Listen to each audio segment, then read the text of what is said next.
आज हम बात करेंगे कि भगवत गीता क्या वायलेंस इनकरेज करती है। क्या भगवत गीता जो है वो हिंसा सिखाती है। तो इस बारे में आज थोड़ा सा इसको एक्सप्लेन करेंगे, थोड़ा सा इसमें इंसाइट लेंगे हम। क्योंकि बहुत सारे लोगों का ये आर्गुमेंट रहता है कि भगवत गीता तो वायलेंस सिखाती है, तो हम क्यों पढ़े भगवत गीता, और बहुत तरह की चीज़ें रहती हैं लोगों के अंदर, डाउट रहते हैं।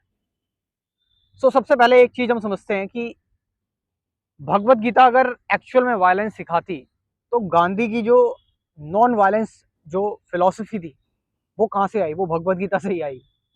चैतन्य महाप्रभु की जो नॉन वायलेंस की फिलॉसफी थी वो कहाँ से आई? वो भगवत गीता से ही आई। तो भगवत गीता ने ऐसे और भी कई सारे लोग प्रोड्यूस करे हैं जो नॉन वायलेंस की टीचिंग्स को उन्होंने लिया है भगवत गीता से ही। तो वो कहते हैं ना कि एक पर्सन जो है वो किसी चीज से जो है वो क्या ग्रैस्प कर रहा है, वो उस पर डिपेंड करता है, उसके नजरिए पर डिपेंड करता है। तो यहां पर बात करते हैं भगवत गीता की। भगवत गीता आज से 5,000 साल पहले हुई थी। और मान लीजिए कि एक व्यक्ति है, 5,000 साल पहले एक व्यक्ति है, और वो व्यक्ति जो है वो बहुत जो है वो उसकी हरकतें राक्षसों वाली है, और जो वो है वो बहुत सारे लोगों को जो है वो मार रहा है, परेशान कर रहा है, तंग कर रहा है। तो उसका क्या ट्रीटमेंट है? वो बिल्कुल साइकोपैथ है। और उसके पास जो जा रहा है शांति प्रस्ताव लेके, पीस जो है वो बिठाने के लिए जा रहा है, उसको भी जो है वो मारने स्टार्ट कर दे रहा है, उसको भी बंदी बनाना स्टार्ट कर रहा है। तो ऐसे पर्सन के साथ क्या करा जा सकता है? जैसे मैंने बताया, दुर्योधन दुर्योधन ने जो है वो चीटिंग करके, गैम्बलिंग करके जो है वो चीटिंग करके पांडवों को हराया। और उसके बाद जो है वो पांडवों की जो वाइफ थी उनको जो है वो एल्डर्स के सामने, बुजुर्गों के सामने उसको जो है उसकी उसकी बेइज्जती की। और पांडवों को कई बार मरवाने की कोशिश भी की। और कृष्ण जो है वो बार बार जाते हैं शांति प्रस्ताव लेके, और कृष्ण को भी जो है वो बंदी बनाने की सोचता है, उसको भी मरवाने की सोचता है। तो ऐसा व्यक्ति, अगर इसको, ऐसे व्यक्तियों को अगर हम ढीला छोड़ देंगे तो सोचो क्या हो जाएगा। जो पूरा का पूरा जो वर्ल्ड है वो बहुत डेंजरस बन जाएगा, और ऐसे लोगों से जो इंस्पिरेशन लेंगे। तो यहाँ पर एक चीज हमें समझनी है, लाइफ जो है वो कभी भी फिक्स नहीं होती। लाइफ कभी इंस्ट्रक्शंस के साथ नहीं आती कि हाँ भाई ये करना चाहिए, ये नहीं करना चाहिए, ये करना चाहिए, ये नहीं करना चाहिए। नहीं, life is on going process. Her moment वो चेंज हो रही है, और हर मोमेंट वो चेंज हो रही है, उस चेंजिंग मोमेंट के अकॉर्डिंग डिसीजन लेना पड़ता है। तो 5,000 साल पहले ये डिसीजन उस कंडीशन को देखते हुए लिया गया। लेकिन यस, वायलेंस ठीक नहीं है। वायलेंस अगर ठीक होता तो कृष्ण क्यों जाते? बार बार शांति का प्रस्ताव के लिए कृष्ण क्यों जाते? तो वायलेंस ठीक नहीं है। वायलेंस अगर ठीक होता तो भगवान श्री कृष्ण दोबारा से कलयुग में क्यों आते? नॉन वायलेंस मेडिटेशन सिखाने के लिए चैतन्य महाप्रभु के रूप में। तो वायलेंस जैसी चीज ठीक नहीं है। वायलेंस अगर ठीक होता तो बुद्धा क्यों आते, कृष्णमूर्ति क्यों आते? तो आज के जितने भी स्पिरिचुअल गुरुज आ रहे हैं या मॉडर्न फिलोसफर्स आ रहे हैं, वो सब वायलेंस को जो है वो कह रहे हैं वायलेंस ठीक नहीं है। तो वायलेंस बिल्कुल ठीक नहीं है, बट उस मोमेंट पे, उस जगह पर ये डिसीजन लेना पड़ा। तो यहाँ पर अभी की बात करें, वो 5,000 साल पहले की बात, लेकिन अभी इस मोमेंट की बात करें, अभी के हिसाब से देखें तो ये चीज बिल्कुल गलत है। ऐसा बिल्कुल नहीं होना चाहिए। अब तो हमारे पास इतनी टेक्नोलॉजी, इतनी सारी चीजें हैं समझने के लिए।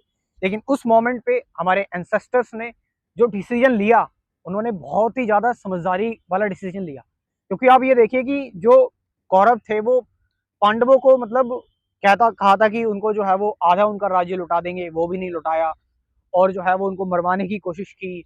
और यहाँ तक कि उनको ये बोला कि हम तुम्हें 5 गांव भी नहीं देंगे। पांडवों ने शर्त रखी, हमें 5 गांव ही दे दो, वो भी नहीं देंगे। हम तुम्हें सुई, एक नीडल की नोक के बराबर भी जगह नहीं देंगे। तो यहाँ पर सोचो कितना खतरनाक जो है वो सिस्टम क्रिएट हो जाता, कितना डेंजरस जो है सिस्टम क्रिएट हो जाता। तो यहाँ पर एक चीज और यहाँ पर क्लियर कर देता हूँ मैं आपको, कि श्री कृष्ण ने लास्ट में अर्जुन से कहा कि ये मैंने तुम्हें ये बात बता दी है, अब डिसीजन लेना तुम्हारे हाथ में है, तुम डिसाइड करो कि तुम्हें क्या करना है। तो यहाँ पर भगवान श्री कृष्ण ने अर्जुन के साथ कोई जबरदस्ती नहीं की कि तुम जो है वो तुम्हें करना ही होगा, ऐसा तुम्हें ऐसा करना ही चाहिए। नहीं, ये तुम्हारे ऊपर डिपेंड करता है। मैंने अपनी बात बता दी, अब जो तुम्हारी इच्छा है तुम वो करो। और एक चीज और, यहाँ पर जो है वो, जैसे गांधी अगर बताते हैं, गांधी कहते हैं कि सजा देने का जो पर्पस है, जो दंड देने का जो पर्पस है, जस्टिस करने का जो पर्पस है, वो प्रकृति के हाथ में है। तो वहां पर भगवान श्री कृष्ण एक पूरी प्रकृति की तरह वहां पर मौजूद है। तो वहां पर प्रकृति की तरह पूरा मौजूद है। और वो जो है वो जो डिसीजन लेंगे, भगवान को है सिर्फ डिसीजन, भगवान को है वो कि किसी की भी वो जान ले सकते हैं, क्योंकि भगवान ही किसी की लाइफ को जो है वो बनाते हैं, किसी की लाइफ को क्रिएट करने का काम भगवान का ही होता है।